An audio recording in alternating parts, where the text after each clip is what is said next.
money behind your back now. Here at the Fake Britain House, we'll reveal the fakes that are flooding the market, conning people like you and me, and making money for the criminals. We'll investigate the fraudsters who are selling us something that isn't real and could be dangerous, and will help you avoid falling for a fake. Today on Fake Britain, fake Dyson vacuum servicing that's ripped off tens of thousands of Brits.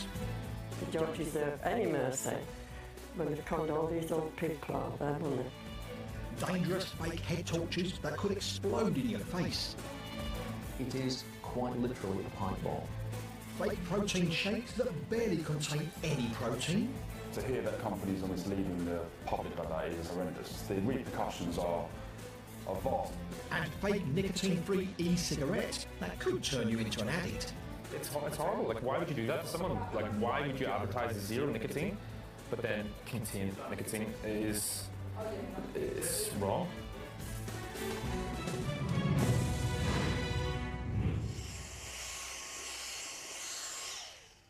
If you spent a lot of money on a vacuum cleaner, you want it to work properly and be reliable.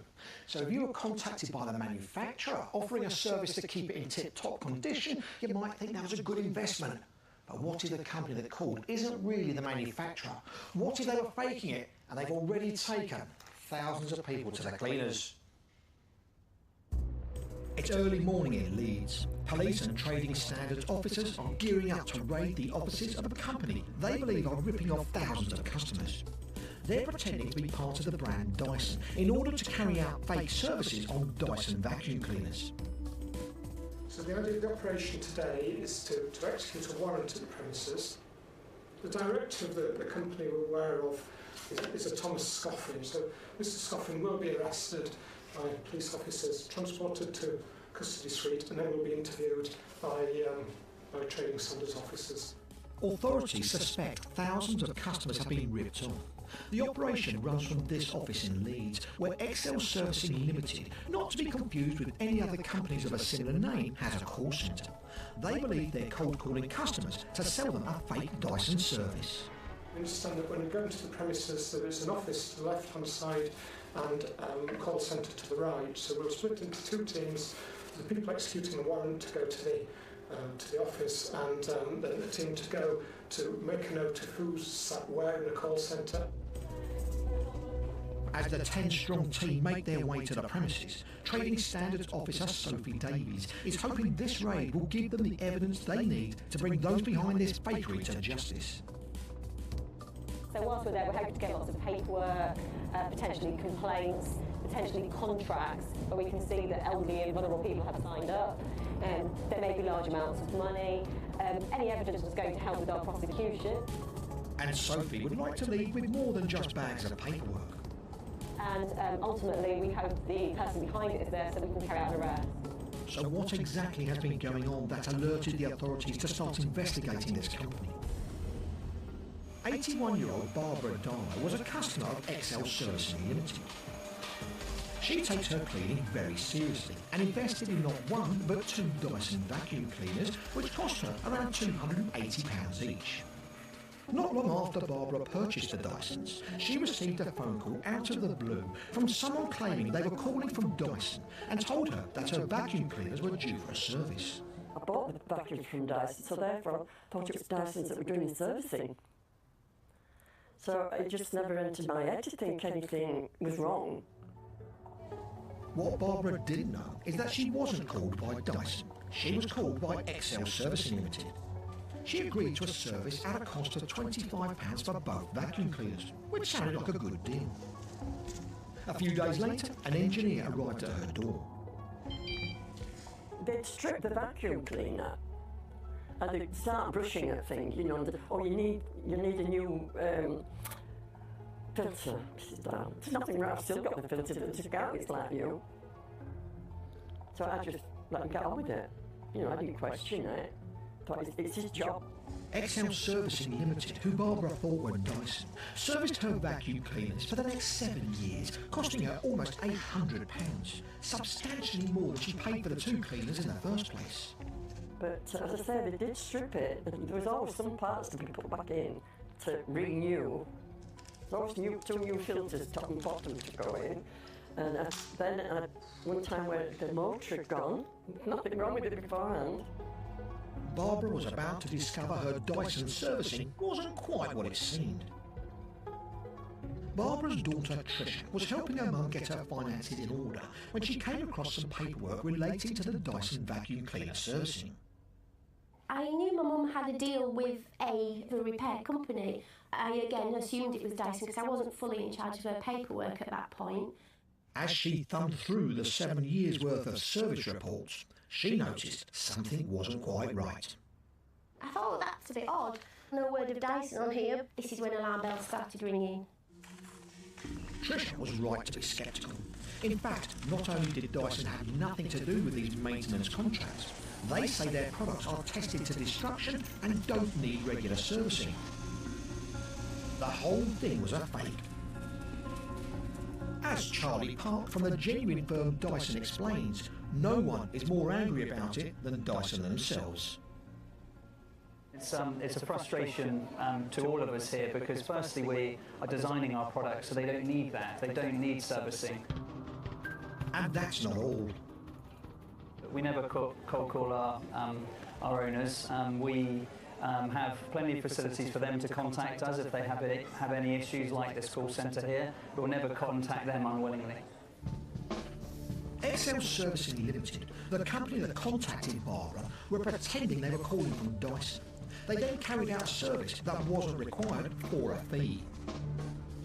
Trading Standards Colin Rumford began investigating XL Servicing Limited and estimates the company has ripped off tens of thousands of people like Barbara with their fake Dyson services. They were calling thousands and thousands of people, not to make thousands and thousands of sales, genuine sales, but on the off chance to drop lucky with people that had Dyson vacuum cleaners. There was worse to come. Not only do Dyson vacuums not require servicing, but the unnecessary work the XL Servicing Limited engineers carried out was shoddy. What would be fitted were non-Dyson parts, none of which, as far as we were genuine Dyson parts. They were all cheap copies, or whatever, that you could buy off the internet for a couple of pounds, which they were obviously putting quite a premium price on when they were selling them as part of the servicing package. Once the XL Servicing Limited engineers had replaced parts that didn't need replacing, they generally charged customers between £50 and £200. Having found out that her mum had paid for a fake Dyson vacuum service, Tricia is shocked by the amount of unnecessary work carried out. And by looking at the service reports, all these parts that needed changing, there's four parts on this particular time, on both hoovers, filters, sole plates, motor assembly belts, roller brushes, sole plates, pre-filters, post-filters, roller brush, solar plate, and other things that I shouldn't imagine they needed replacing. They were in excellent condition. For Barbara, news of the fakery is understandably upsetting. To hear that this company wasn't with Dyson, I just couldn't believe it. I'd been paying Dysons as far as I was aware. So, who was I paying this money to? Who was getting this money? The authorities know exactly where the money was going. Today they're raiding the offices of the company which ripped off Barbara and thousands of other customers who believed they were dealing with Dyson. We're just turning into the road now with the business premise in. Sophie from Trading Standards knows there's a lot riding on today's operation. So my colleagues will go in first off and execute the warrant with the police officers, and then we will follow in after. We don't like to go in all at once. Later, we see Trading Standards confront the man behind the con. You take his phone off and make sure he doesn't turn it off. Okay, well, we'll be down at Elm Road Police Station. That's where he'll go. And learn the eye-watering scale of this fake servicing operation. And in terms of turnover during the endowment period, it was well over in excess of £1 million.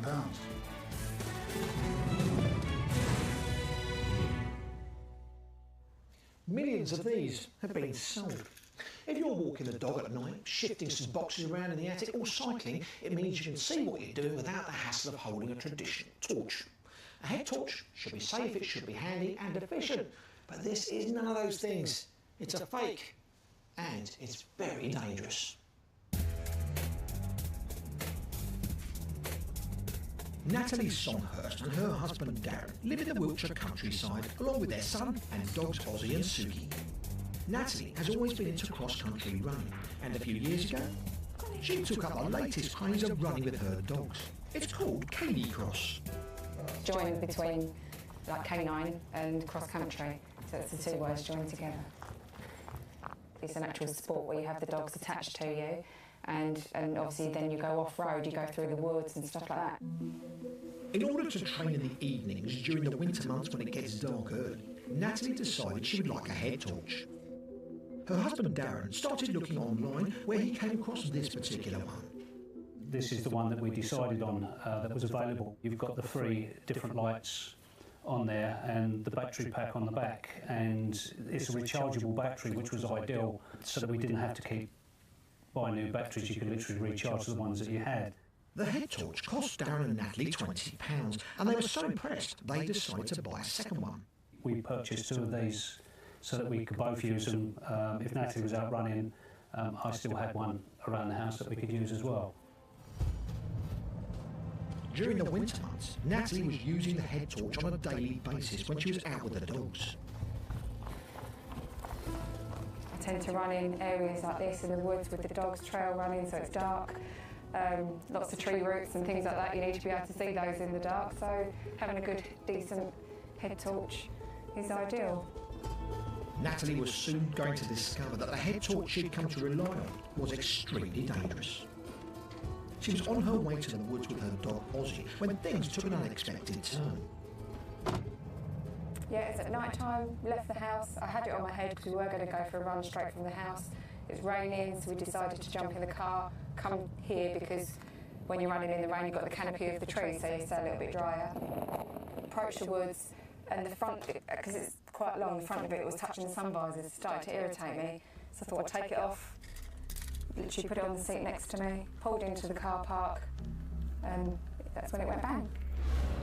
The battery in the head torch had literally exploded on the passenger seat. Natalie captured photographs and footage of the aftermath. That would have been on my head. There were little fragments on fire up on the dashboard, up on the passenger side door, all along the top, scorch marks in the seat, all up the back, and like a black powder was everywhere as well. It looked like the battery on the head torch had combusted for no apparent reason. Having removed the torch from her head just moments before it exploded, Natalie was and still is understandably shocked. It does make me feel a bit emotional, looking at the what-ifs and the what could have happened, definitely. Natalie has no idea what caused the explosion, so to shine some light on the matter, the head torch was sent to Dave Cass, who runs a laboratory that specialises in electrical safety testing. He wasted no time examining Natalie's head torch. When we look at the lamp, there's been an incident occurred with this particular variant. Dave has immediate concerns about the battery. This is the type of battery that was fitted to this particular device, 2 of them in each head unit, and it is labelled as Ultrafire. It is a lithium-ion battery, labelled also as 3.7 volts, 4,200 milliamp hours, which is the capacity of the battery. Ultrafire is a genuine manufacturer of rechargeable batteries, but Dave thinks that this one might be a counterfeit. We did a brief research on this company and the type of battery it sells. This was not one of the types that they sell. They do not actually appear to make this specific battery. Dave is worried the battery is fake and doesn't comply with UK safety standards. Judging by what happened to the one attached to Natalie's head torch, it could also be extremely dangerous. A few days ago, Dave put his theory to the test. He carried out a UK standard stress test on the suspected fake. He placed it in this explosive-proof ammunitions tin before forcing it to short circuit, which causes a high current to race through the battery. Now, if it's genuine, it should have remained intact. But this was the result. What we have here on this plate is what is left of the insides of the battery. So you can see that the battery itself has just completely empty. There's nothing left in there, and that is what is left. All of this material has all been ejected with some force. Some of the components within these type of batteries are actually flammable, and it reaches a point where the casing can no longer hold it all together, and it literally just tears the case apart and explodes. It is quite literally a pipe bomb. If this were to have occurred whilst you were wearing the head torch, you would have been burned. The manufacturer of the genuine batteries, Ultrafire, have issued a warning on their website stating that they do not make this size of battery and therefore it's a counterfeit. At Cotswold Outdoor in central London, shop manager Alex Dunhill has been selling genuine head torches for a number of years. You've got the more basic ones, which are more about roughly £10. Then you can move all the way up to 150, depending on what you're doing. Alex thinks the fake is similar to some of the genuine torches he sells. So it's concerning that this fake looks like one of the leading brands of head torch makers, and then looking at different parts of it, although it looks quite genuine, you can tell that they've put less time into each thing, so it will last the consumer a lot less. As Alex examines it in more detail, he's far from impressed by the build quality. The dangerous feature of this is that this is glass, so if you were to drop this or knock it, it would shatter. And most modern head torches now use a plastic component that won't break. With any electrical product, it's important it's safe. However, the head torch is doubly important because of the fact it goes on your head. Natalie's now invested in a new, genuine head torch, one that she can trust. But her memory of the fake one and how it could have ended in disaster still haunts her. It's hard not to think, what if, but you do. If we hadn't have had the dogs in the car, my friend probably would have been sitting on the seat next to me. It would have been on her lap. I would have gone, hold that. It would have been on her lap. Probably would have blown a hole in her legs. I don't know. Or what if we'd used it the night before and my son walked down the garden with it on his head? He's 9 years old. It probably would have killed him. Darren is worried others may have bought the same fake head torch. Our concern is that there is a lot of people that have probably got these out there that are unaware that these are potentially a ticking bomb.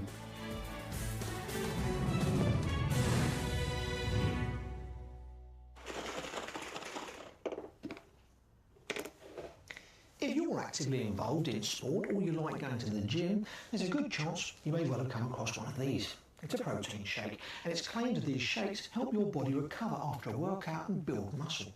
Millions of these are consumed every year, but some are fake. Rather than help you get into shape, they can have the completely opposite effect. Right, ladies, 3, 2, 1, go!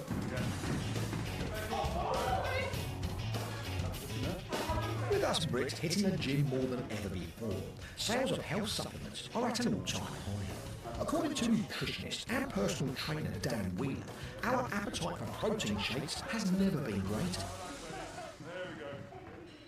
In the last 5 years, I'd say, it's kind of boomed in popularity in terms of it's now fashionable for people to drink whey protein, even just in the street, let alone after training. But you can now have it as a meal replacement or as a snack throughout the day, which is a fantastic thing to do because it's a really good source of protein.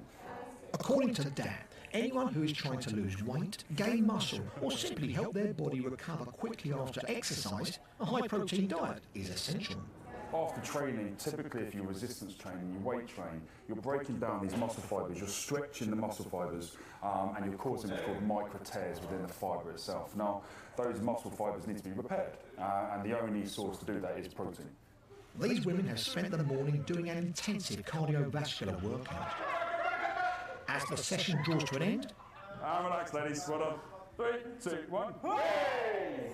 They waste no time reaching for protein shakes. I use protein powders on a fairly regular basis following my workouts, and they just help me recover better, so help my muscles recover following a workout, and just adds that extra element into my diet. My protein used to be quite low, so I do have protein powders, and protein powders have really helped me make sure that I hit my protein every day. But we've discovered that some of the protein shakes on sale in Britain are fake and don't contain the high levels of protein claimed on the label. Today, Joe Hamer from West Yorkshire Trading Standards is on a mission to find out if any fake protein products are being sold in the Leeds area. She's going to purchase a range of protein supplements from a selection of local shops. We're just on the way to a fitness shop that I'm expecting to sell things with high protein claims or calorific claim, nutritional health claims. So I'm just going to buy a random selection of items with these claims on to get them tested to see if the claims are justified. Things like protein bars, protein shakes, energy drinks, anything really with any claims on. All the retailers she's visiting today have been chosen at random. Joe's concerned that some of the products on sale in the UK are making fake claims about the amount of protein they contain. If a product is labelled in, for example, high protein, it needs to have a certain amount of protein in it. If something was calling it high protein and it wasn't, then that's very misleading to customers who might be trying to build up their protein intake, and therefore if it's a lie, they're not getting that. In a couple of hours, Joe's been into a handful of shops and bought a range of different protein products. So I've got a bag full of shopping here, ready to be sampled. We've got a protein shake, high protein shake with sweetener, and it says it's fat-free as well, so we'll be just checking that that's accurate as the nutritional declaration on the back as well. What I'm going to do is submit these to the analysts to check that all the claims and all the labelling is accurate. While she waits for the results to come in from her sampling, in Kent, Trading Standards Officer Mark Norfolk has also been carrying out an investigation into fake protein products. Protein powders have taken off massively in popularity over the last few years, and it's actually quite a premium product as well. They're generally quite expensive, and people buy them for a very specific purpose, so I thought, well, it's probably something it's worth having a look at and see what we find. Mark and his team focused on protein shakes and bought at random 29 different products from shops throughout Kent. When tested, they found that out of the 29 shakes they bought, 16 were making fake claims on the label about what they contained. The worst result obtained related to the amount of protein found in one of the shakes. The protein failure was 25% below what it declared, so I think it declared 80 grams per 100 and it was found at about 63. So, you know, quite a substantial shortfall. Someone who's looking to take on protein because they're bodybuilding or training for a competition or what have you in any sport, they would have found they weren't getting quite what they expected. Unfortunately, this wasn't the only fake claim made about these protein shakes. We found problems with the fat and carbohydrate contents generally, so either being too high or too low. Some fairly wide variations there, so that does make you question, you know, why that is, and is someone really out to do something deliberate here. There are many other protein products on the market, not just shakes. Joe Hamer purchased a selection in Leeds, and they've now been rigorously tested by Duncan Campbell at West Yorkshire Scientific Services. He's discovered that fake claims have been made about a number of these products. The worst offender was this protein cookie.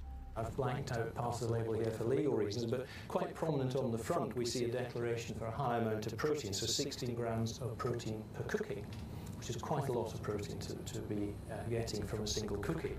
So how much was really in it?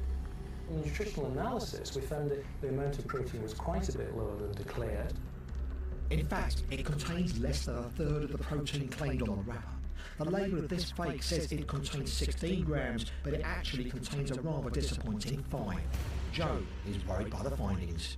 This product being lower in protein than the label suggests will have a detrimental effect on the person that this is targeting, their nutrition, their diet control that person may well have. So it's very disappointing to find these results. But it's not just protein levels that are being faked. Duncan also found high levels of 2 ingredients you certainly don't want to find in protein cookies.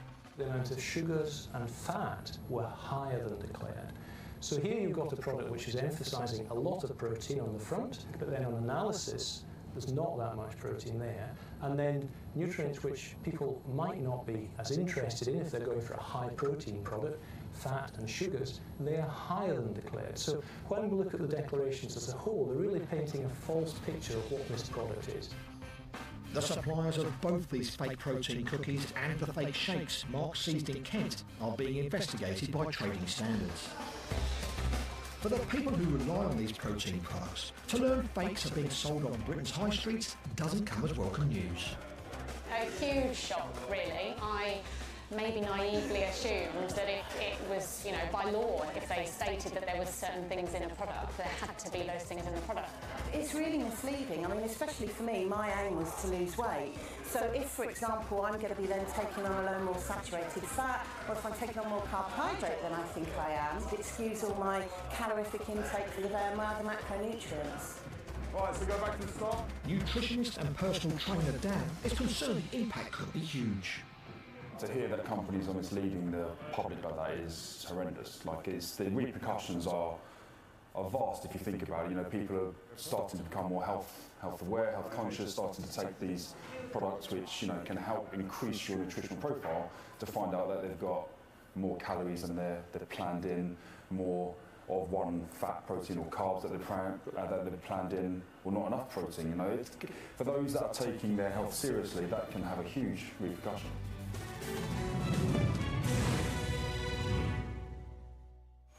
Earlier, we heard how 81-year-old Barbara Dyer had been paying for fake services on her 2 Dyson vacuum cleaners for over 7 years, costing her almost £800.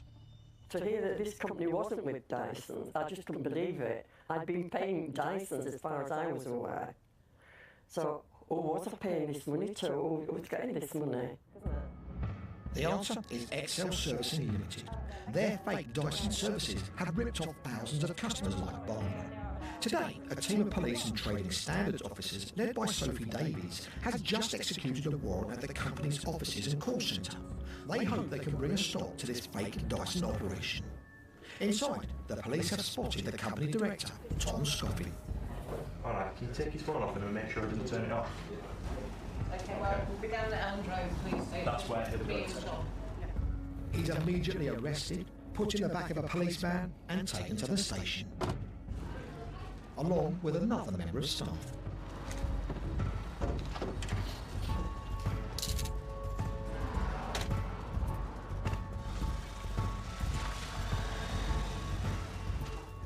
With their boss taken into custody, the call centre workers appear confused at what's going on. Going or staying? What they do know is that they're being shut down.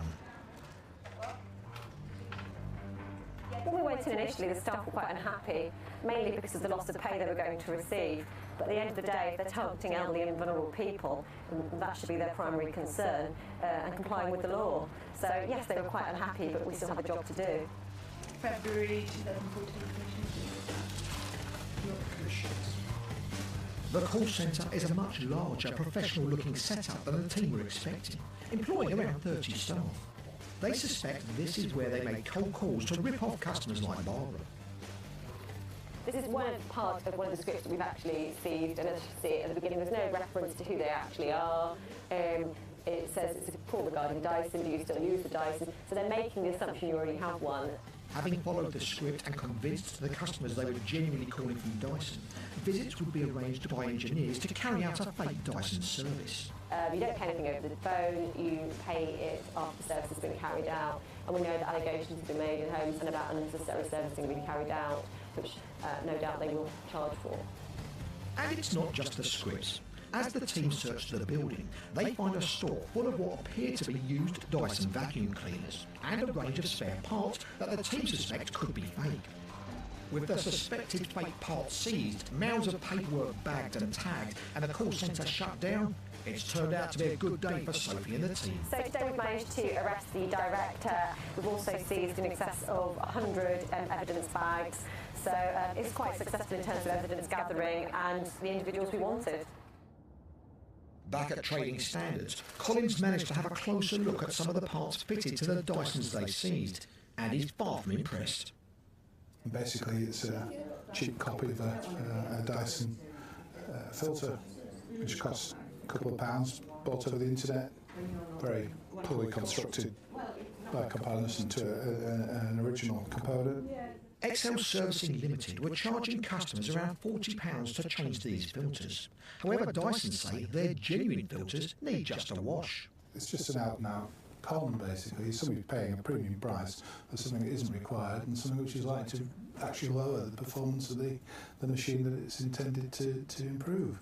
and just using these parts invalidated warranties if there was it was a relatively new machine. Charlie Parker of Dyson fears putting these cheap rip-offs into working Dyson vacuums could do more harm than good. Could be a danger, depending on the parts that they're changing. These products are connected to the mains electricity, so any parts that's failed that could expose live wires or any materials that could be flammable, that's going to put consumers at risk. Anything that is being put into a vacuum cleaner that aren't ours, we can't vouch for and could cause problems to the vacuum cleaner at the expense of the owner. The items they seized in the raid, along with the testimonies from a string of ripped-off customers, have given Colin and the team enough evidence to build a case against the man they arrested earlier, Tom Scofield, the director and the brains behind this fake Dyson service operation. And the scale of his fakery was gobsmacking. It was huge, basically. In terms of the numbers of customers, there were 68,000 customers of the business who paid for things that didn't necessarily have to pay for at all. And in terms of turnover during the endowment period, it was well over in excess of £1 million. Exploitation of elderly, vulnerable people was the prime focus of the business, if you like. It was their business model was to tell lies and to take money off people who could often ill afford to spend that sort of money. In court, the second man arrested during the raid was acquitted of any wrongdoing. But both Tom Scofield and his mother, who was involved in the running of the company, were convicted of conspiracy to defraud and await sentencing. And I hope they get the book thrown at them. I really do. They don't deserve any mercy when they've conned all these old people out of their money. And some of it's been, every penny they've got. Charlie at Dyson is worried that fakers out there like Excel Servicing Limited are tainting the reputation of the well-known brand. If they're getting a bad service from these companies, and it sounds like that is often the case, that we don't like that reflecting badly on us if they think they're affiliated with us. Sadly for Barbara, being ripped off by this fake has knocked her confidence. I don't trust easily. I question everything before I even think of spending any money. And I think it's often when you have to do that, when you've always trusted people, that's what it does, it makes you mistrust people. And that's awful. This is not the first time Charlie's seen Dyson targeted by the fakers, and sadly, he doesn't think it will be the last. Yeah, as a company, we take it very seriously. There are other fakers out there apart from this company. We want our owners to have a high awareness of it, and we want to be trying to work with everyone we can to stop these people continuing these services. Here's some tips from Dyson to help you steer clear of companies trying to rip you off by offering fake Dyson services. The advice I give to our owners is that we would never contact them, and we'll always wait for them to contact us. So if anybody is contacting them, their chances are they could be a faker. We will offer them the service and the support that they need, but we won't be cold calling them. And secondly, if anybody is turning up to service their machines and they're not a Dyson engineer, who'll be driving a Dyson van and be in a Dyson uniform and have a Dyson pass, then I would urge them not to use that service. Yeah, I'd advise any Dyson owner to check if they get any sort of call with Dyson. They can contact us through our website. All of our products have the call centre number, the free phone number on the product. So contact us if in doubt at all, and we can advise them on what to do.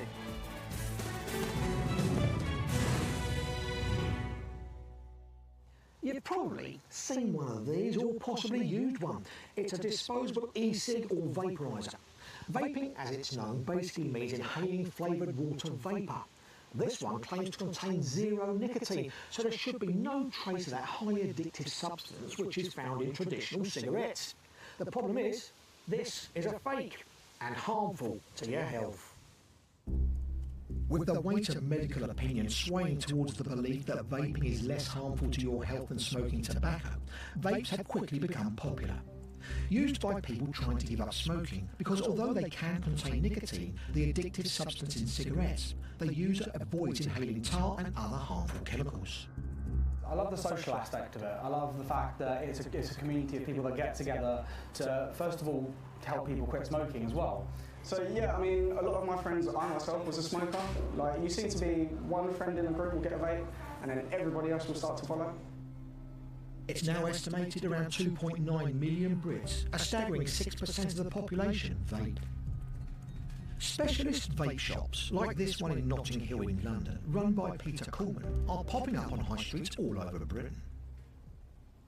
It's popular, I'd say, first because of health reasons, second because of the range of flavours, and of course the community that comes behind that, and third, it's a lot cheaper than smoking.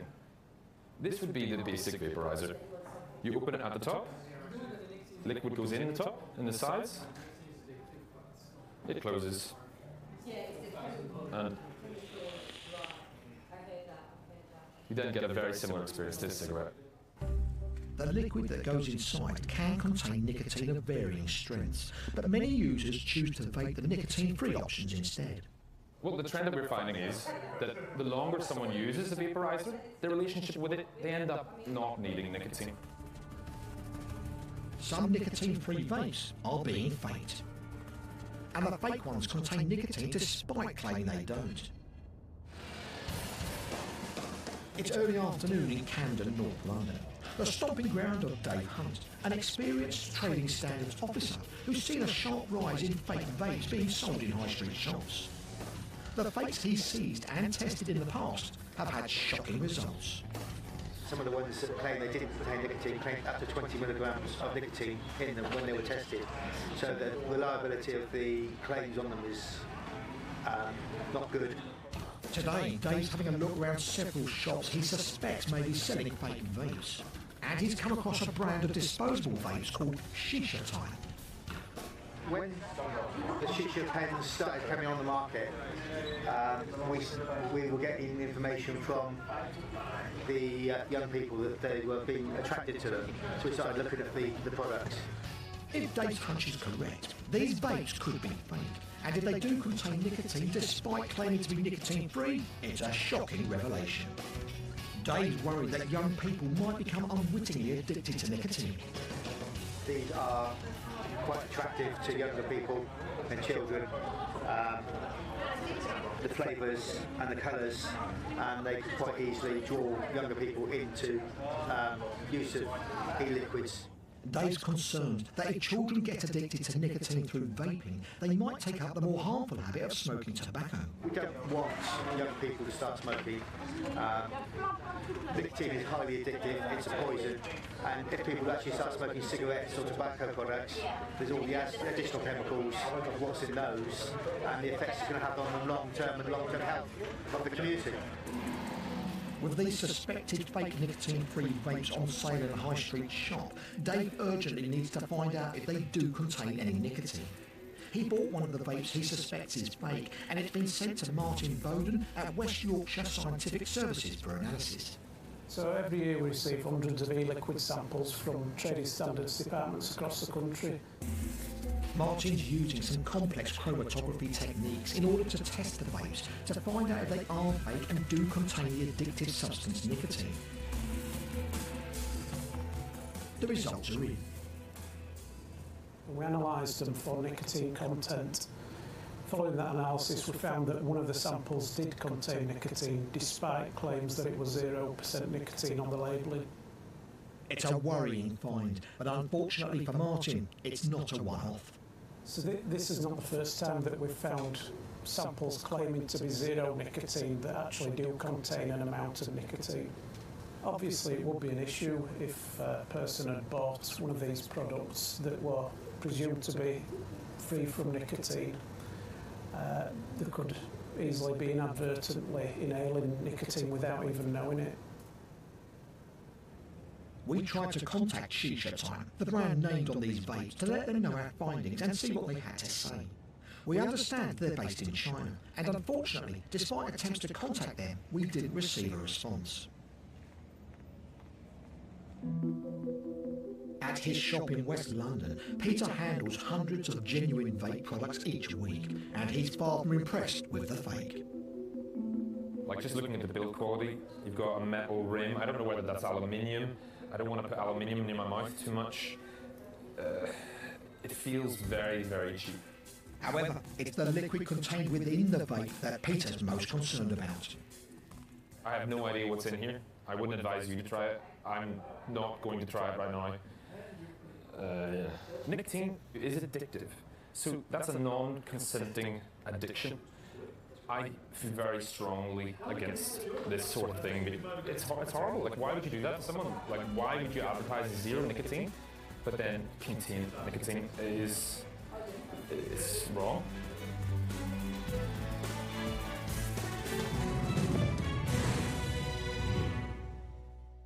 That's all from Fake Britain.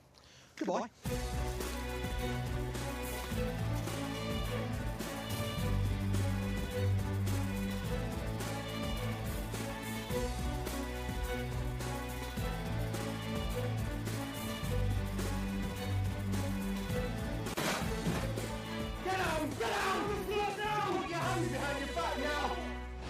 Here at the Fake Britain House, we'll reveal the fakes that are flooding the market, conning people like you and me, and making money for the criminals.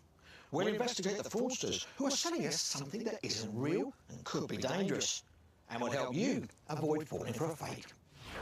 Today on Fake Britain, fake Dyson vacuum servicing that's ripped off tens of thousands of Brits. They don't deserve any mercy when they've conned all these old people out there, haven't they? Dangerous fake head torches that could explode in your face. It is quite literally a pipe bomb. Fake protein shakes that barely contain any protein. To hear that companies are misleading the public like that is horrendous. The repercussions are vast. And fake nicotine-free e-cigarettes that could turn you into an addict. It's horrible. Like, why would you do that to someone? Like, why would you advertise zero nicotine, but then contain nicotine is wrong.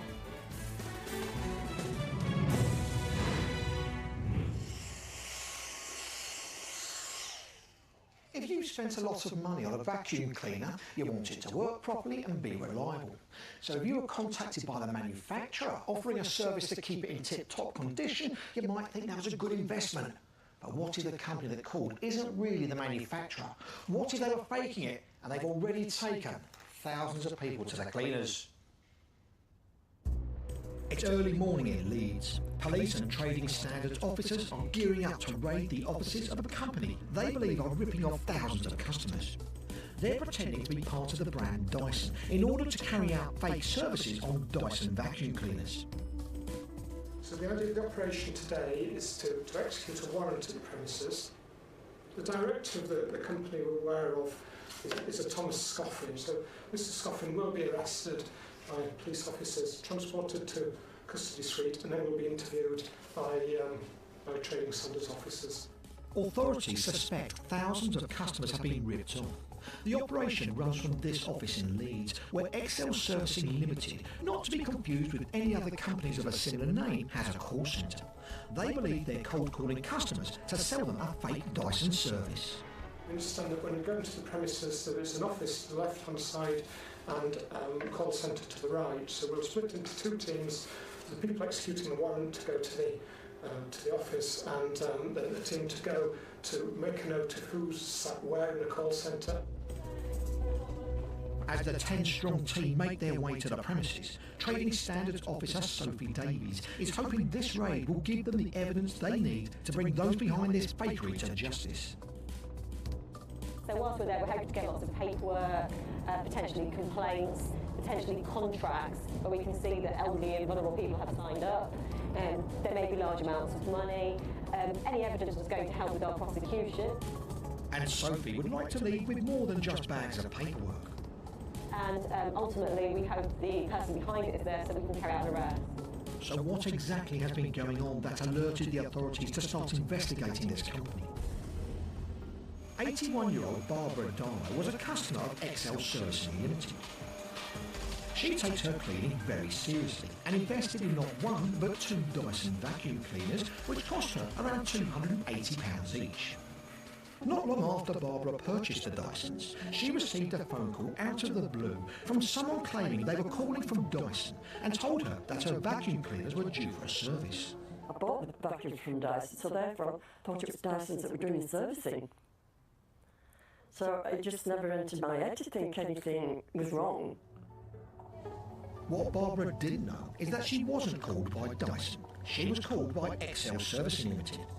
She agreed to a service at a cost of £25 for both vacuum cleaners, which sounded like a good deal. A few days later, an engineer arrived at her door. They'd strip the vacuum cleaner and they'd start brushing at things, you know, and you need a new filter. There's nothing wrong, I've still got the filter that took out, it's like you. So I just let him get on with it. You know, I didn't question it. Thought it's his job. Excel Servicing Limited, who Barbara thought were Dyson, serviced her vacuum cleaners for the next 7 years, costing her almost £800, substantially more than she paid for the two cleaners in the first place. But as I say, they did strip it. There was always some parts to be put back in to renew. There was always two new filters, top and bottom, to go in. And then one time where the motor had gone, nothing wrong with it beforehand. Barbara was about to discover her Dyson servicing wasn't quite what it seemed.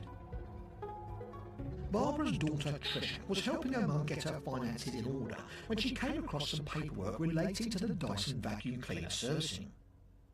I knew my mum had a deal with a repair company. I again assumed it was Dyson because I wasn't fully in charge of her paperwork at that point. As she thumbed through the 7 years' worth of service reports, she noticed something wasn't quite right. I thought, well, that's a bit odd. No word of Dyson on here. This is when alarm bells started ringing. Tricia was right to be sceptical. In fact, not only did Dyson have nothing to do with these maintenance contracts, they say their products are tested to destruction and don't need regular servicing. The whole thing was a fake. As Charlie Park from the genuine firm Dyson explains, no one is more angry about it than Dyson themselves. It's a frustration to all of us here because firstly we are designing our products so they don't need that, they don't need servicing. And that's not all. We never cold call our owners. We have plenty of facilities for them to contact us if they have any issues like this call centre here. We'll never contact them unwillingly. Excel Servicing Limited, the company that contacted Barbara, were pretending they were calling from Dyson. They then carried out a service that wasn't required for a fee. Trading Standards Colin Rumford began investigating Excel Servicing Limited and estimates the company has ripped off tens of thousands of people like Barbara with their fake Dyson services. They were calling thousands and thousands of people, not to make thousands and thousands of sales, genuine sales, but on the off chance to drop walkie with people that had Dyson vacuum cleaners. There was worse to come. Not only do Dyson vacuums not require servicing, but the unnecessary work the Excel Servicing Limited engineers carried out was shoddy. What would be fitted were non-Dyson parts, none of which, as far as we were genuine Dyson parts. They were all cheap copies, or whatever, that you could buy off the internet for a couple of £, which they were obviously putting quite a premium price on when they were selling them as part of the servicing package. Once the Excel Servicing Limited engineers had replaced parts that didn't need replacing, they generally charged customers between £50 and £200. Having found out that her mum had paid for a fake Dyson vacuum service, Tricia is shocked by the amount of unnecessary work carried out. And by looking at the service reports, all these parts that needed changing, there's four parts on this particular time, on both hoovers, filters, sole plates, motor assembly belts.